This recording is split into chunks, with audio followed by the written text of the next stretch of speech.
I'm telling you this story of Rachel and Laurel, which tells us that maybe not everybody is buying into that, and what we can do to hopefully change that. Rachel and Laurel met when they were 19 in Texas, Corpus Christi. They didn't have a family upbringing, a rather rough childhood. Rachel's parents divorced when she was young.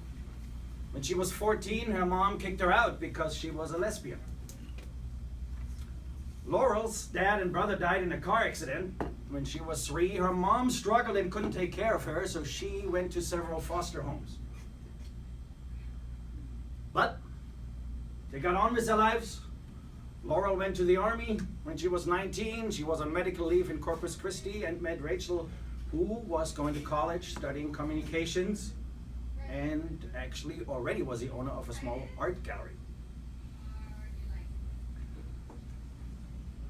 Laurel had blonde hair, short military haircut, wore a dull shirt, "I don't kiss the boys," which Rachel made fun of when she met her at a party.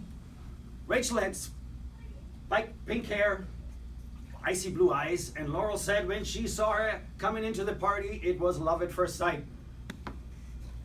She was lights out right away. They fell in love, stayed together, lived together down in Texas. After a year and a half, Laurel asked the first time Rachel we should get married and proposed to her. But Rachel, with the history of her parents and knowing that it wasn't legal, said, no, we can't do that by any means.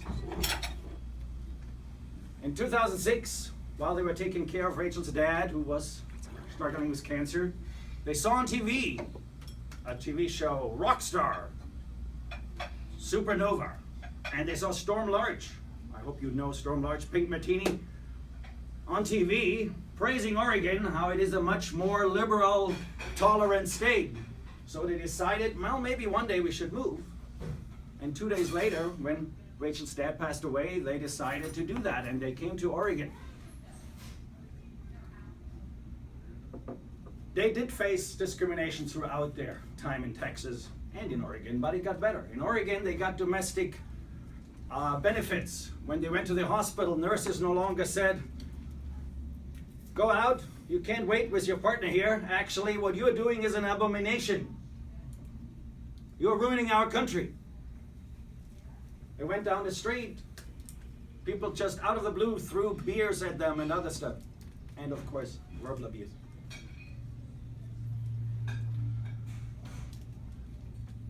Every year, Laurel asked Rachel, we should get married. And every year, Rachel said no. Until they inherited 2 young children.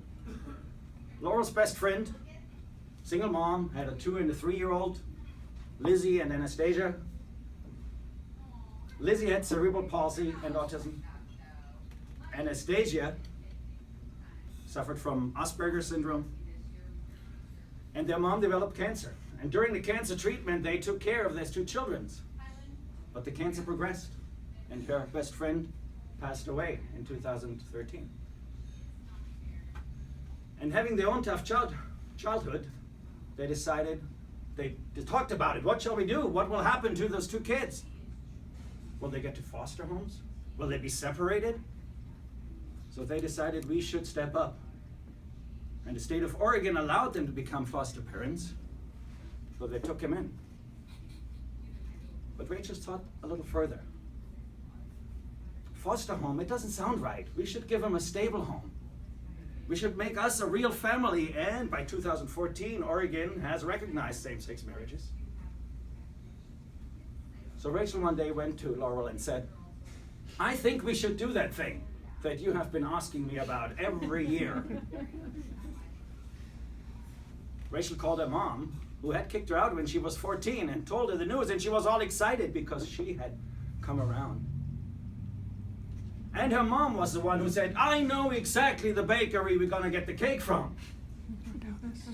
Because she had gotten her cake from Sweet Cakes by Melissa, whatever it is. So they got all excited. They called, they set a date for a tasting. All 3 of them went there. And when the owner asked, Well, what is the name of the bride and the groom? They started giggling. It's two brides. But then, of course, it came all crushing down when the owner said, well, I'm sorry, we might have a problem. We don't do same-sex weddings. They were devastated. Can you imagine how it feels to get excited, to show commitment to someone, to step up and take care of two young children, and then being told, no, it's not for you? So they went home, their father complained, and I think most of you know this story. It's still in the courts. The bakery got hate mail.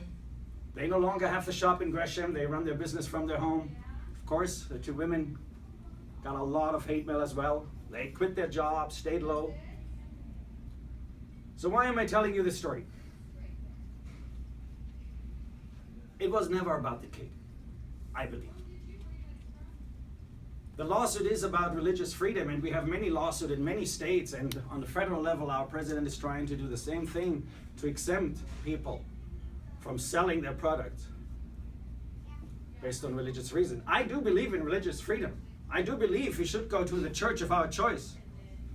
I do believe in your home you should celebrate, you should worship, you can have symbols, you can pray whatever way you like. But is it really religious freedom that we deny someone else that you have unless they conform to your religion? I have two young children. I am feeling very worried that this country is not going in the right direction. And I tell this story because I think the mistake we're making is that it is not about the people. I don't know about you, but two women taking on two young children that have no one else to go, my God does not call an abomination. And we do it in politics too. Every year Congress decides to cut food stamps. And the reasoning that I always hear from politicians is, oh, those are all smoochers. And then you do a little research. And you find out from the 47 million people that receive benefits of food stamps, 19 million are 5 years and younger. Can you call those smoochers? 5-year-olds? We know that kids that go hungry to school perform less well at school. We have done studies measuring the IQ of people. If we would take an IQ test right now, then go all day without food, take the same test at 6 o'clock at night, we would all have a lower IQ by 15 to 20 points. Still, they're smoochers. They don't deserve food. And when we see what happened in the last half a year, that ICE agents are going after illegals, illegal immigrants. We don't see people. Yes, they came maybe to the country 20 years ago as illegals, but since then they have developed families. They go into a job, they're paying taxes, they're behaving without fault. But all we see is illegals. We label people. And I hope that we can change it and see always the people behind each story.